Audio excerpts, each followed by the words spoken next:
Olá, eu sou o Leandro, eu sou professor de Ciências do Sistema Municipal de Educação de Barretos. O título da aula que eu vou apresentar é Locomoção, com uma ênfase aos ossos. A locomoção está relacionada principalmente com o sistema ósseo, ou seja, os ossos, e o sistema muscular, ou seja, os músculos. Na verdade, essa aula tratará sobre a movimentação. Dentro da movimentação, nós temos a locomoção, que é a mesma coisa que nós nos deslocarmos. O deslocamento consiste em você sair de um lugar e ir até o outro. Por exemplo, sair de casa e ir até a escola, sair do seu quarto e ir até a cozinha. A movimentação, ela inclui também nós movimentarmos as partes do corpo, como por exemplo os braços, a cabeça, e não necessariamente a movimentação leva ao deslocamento. Bom, quando nós falamos sobre inclusão social, nós falamos sobre o direito à cidadania de todos os grupos presentes dentro de uma sociedade. A acessibilidade de pessoas que apresentam a mobilidade reduzida, como por exemplo pessoas que precisam utilizar a cadeira de rodas. Esse tipo de situação ela é normatizada. Existem normas dentro da Lei 10.098 de 2000 que estabelece regras, padrões de acessibilidade para pessoas que têm mobilidade reduzida em espaços públicos, como por exemplo praças, prédios, como por exemplo ambiente escolar, como por exemplo meios de locomoção como ônibus. Nessas três figuras, nós estamos observando situações onde a mobilidade é comprometida e a lei não está sendo cumprida. Na figura, no canto superior esquerdo, uma pessoa tentando subir uma sarjeta e não tendo aquela rampa de acesso. No canto inferior esquerdo, uma pessoa que não conseguiu pegar um transporte público por não apresentar pelo ônibus, o transporte público não apresentar uma rampa de acesso também. E no canto superior direito, uma escada também sem a rampa de acesso. Bom, quando eu falo sobre o sistema locomotor, eu falo do sistema esquelético, que no caso humano apresenta 206 diferentes tipos de ossos, em outros animais, outras quantidades de ossos. Eu falo também sobre as articulações que estão presentes nesse sistema esquelético.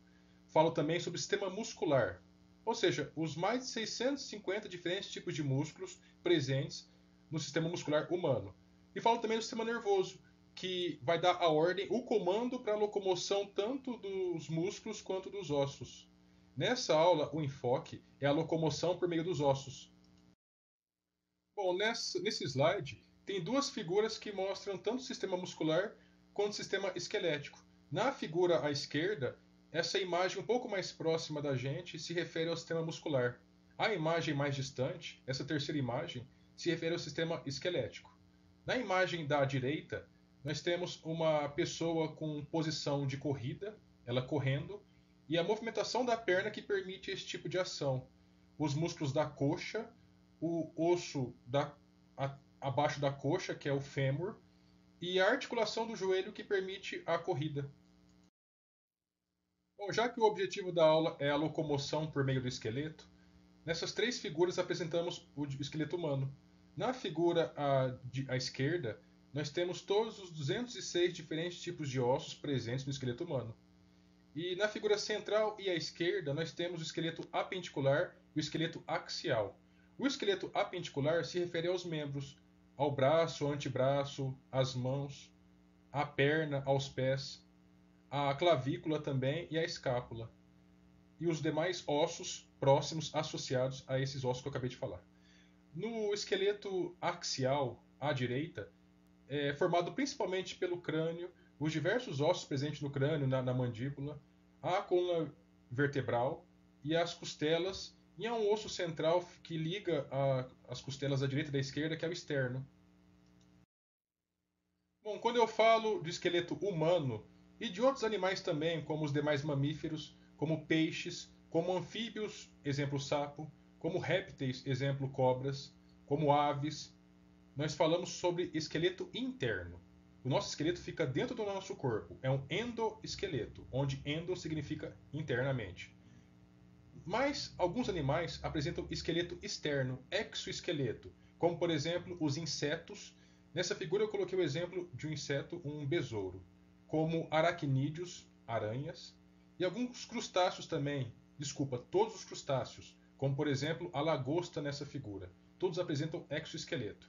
Quando acidentalmente nós pisamos num inseto como um besouro, nós ouvimos um pequeno estralo, um crack, e esse estralo se refere à quebra do seu exoesqueleto.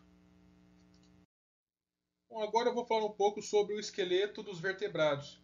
Animais vertebrados são animais que apresentam vértebras, como por exemplo os peixes, anfíbios, como por exemplo o sapo, a rã, a salamandra, répteis, como por exemplo o crocodilo, tartaruga, lagarto, aves e mamíferos. Existem dois tipos de esqueletos básicos: aquele que tem principalmente cartilagem e aquele que tem principalmente ossos ricos em cálcio e fósforo. Bom, os animais que apresentam principalmente ossos cartilaginosos são alguns peixes, como por exemplo o tubarão e a raia. Os demais animais apresentam ossos predominantemente, principalmente ósseo, ricos, como eu disse, em cálcio e fósforo. Bom, nessa figura eu mostro a diferença de ossos humanos. À esquerda nós temos osso infantil, à direita um osso adulto. Esses ossos apresentam basicamente dois tipos de regiões. Na parte superior, indicado por essa seta avermelhada, nós temos a epífise, que é uma região dilatada do osso. Na região central, nós temos esse cilindro chamado de diáfise. Bom, na epífise, logo acima, a figura representa uma parte azulada chamada de cartilagem articular, conforme apresento nessa figura. É uma região que mantém contato com os ossos vizinhos. É uma região de articulação, ou seja, há atrito entre ossos, que se não houvesse essa cartilagem, haveria o desgaste desses ossos. Bom, no osso infantil, esse osso à esquerda, nós temos uma região de crescimento, que é a cartilagem de crescimento, que já no osso adulto não tem mais, porque já atingiu o crescimento máximo.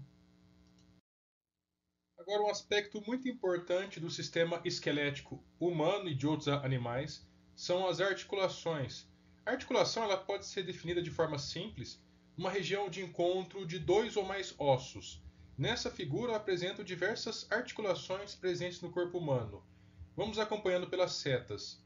Bom, essa articulação é uma articulação comum no pescoço das pessoas, que tem uma movimentação principalmente lateral no pescoço.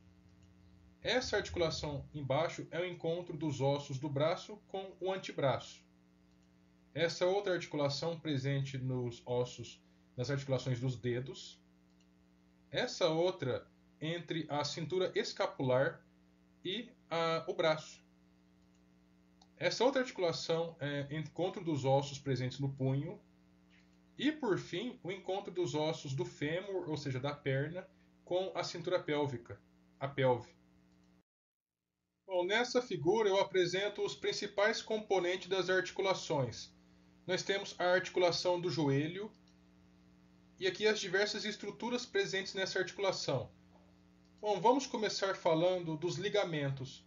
Os ligamentos eles são formados a partir de tecido conjuntivo fibroso, que são cordões bem resistentes e que mantêm os ossos de uma articulação firmes nos seus respectivos lugares.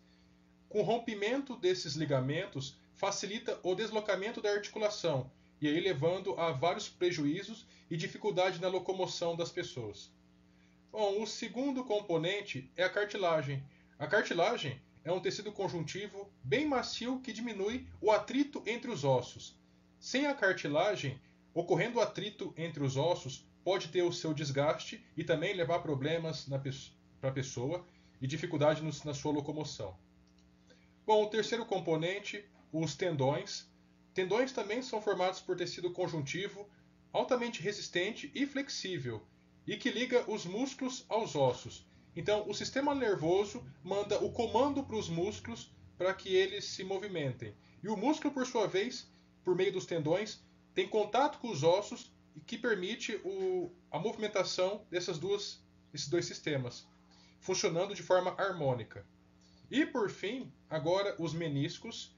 Meniscos também são cartilagens que têm a função de permitir o melhor encaixe entre os ossos. Nesse caso, nessa figura, entre o fêmur e a tíbia, além de diminuir um pouco o impacto nessa região. Quando nós, por exemplo, damos saltos muito comuns em esportes, os meniscos são estruturas que absorvem um pouco esse impacto. Bom, os ossos eles são compostos por uma grande quantidade de diferentes componentes, que podemos citar células, diferentes células vivas, como por exemplo osteócitos, osteoblastos, osteoclastos, onde cada célula executa diferentes funções, algumas relacionadas com a remoção de ossos novos e a renovação de outros, o desenvolvimento, a proliferação de células ósseas para o seu crescimento e desenvolvimento, e reparos, no caso, por exemplo, de fraturas. Os componentes importantes nos ossos que conferem resistência é principalmente as substâncias minerais, como por exemplo o fosfato de cálcio, e também algumas fibras proteicas. O fosfato de cálcio ele pode ser obtido principalmente a partir de leite e os seus derivados, como por exemplo o queijo. Nós temos uma proteína muito importante nos ossos, que é o colágeno, que confere elasticidade para essa estrutura. Um outro aspecto muito importante dos ossos é a presença da medula óssea vermelha, dentro de ossos longos, como por exemplo o fêmur, que é esse osso longo da perna, e também algumas costelas. A medula óssea vermelha ela está relacionada com a produção de células sanguíneas, como por exemplo glóbulos brancos e glóbulos vermelhos. Bom, o cálcio é um elemento mineral muito importante que entra na composição química dos ossos. E como eu mostrei no slide anterior, as principais fontes de cálcio podem ser o leite e os seus derivados. Para que haja absorção de cálcio pelo intestino, é indispensável que haja no organismo vitamina D. Por sua vez, essa vitamina não é obtida facilmente a partir de uma dieta, a partir dos alimentos. A forma mais fácil de obtenção no organismo da vitamina D é por meio da própria produção, a partir da molécula de colesterol, que é um lipídio, uma molécula gordurosa. No entanto, é importante, para que haja esse processo, um período diário de exposição ao sol, de 15 a 20 minutos no máximo. No entanto, a exposição ao sol pode ter problemas. O período mais adequado para ficar exposto ao sol seria no intervalo 15 minutos entre as 10 da manhã e as 15 horas. Mas é nesse mesmo momento que há a maior incidência de radiação ultravioleta, que é cancerígena. Portanto, se o sol estiver muito intenso, as radiações do sol estiverem muito intensas, com uma temperatura de 30 graus ou mais, é importante evitar exposição do sol nessa situação. Lembrando também que esse período, de 10 da manhã às 15 horas, é apenas uma referência, levando em conta que ao longo do ano a incidência do Sol, da radiação solar, nas diversas regiões da Terra varia bastante. Bom, de forma bem simplista, nós podemos definir uma fratura como uma quebra do osso. Nós temos duas figuras. Nessa figura à esquerda, nós temos os ossos do antebraço quebrado, ou seja, o rádio e a ulna. Nessa figura à direita, o osso da clavícula quebrada. Bom, os ossos, desde que devidamente posicionados, após uma fratura, eles têm uma grande capacidade de regeneração, de reorganização. E esse órgão fraturado, esse osso fraturado, ele pode restabelecer a mesma função, a função que ele executava anteriormente de forma bem harmônica.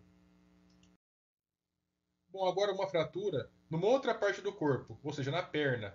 Nessa região nós temos dois ossos, a tíbia e a fíbula. Aqui eu apresento as diversas formas de fraturas que podem acontecer. Vamos falar caso a caso. Esse primeiro caso é a fratura do tipo transversa, esse segundo do tipo oblíqua, a terceira do tipo espiral, como se fosse uma espiral de caderno. Essa quarta, a do tipo comunitiva, que consiste no rachamento do osso e não a sua separação total, como nos três casos anteriores. Fratura do tipo segmentar, que é uma fragmentação do osso, é uma quebra em mais de uma região.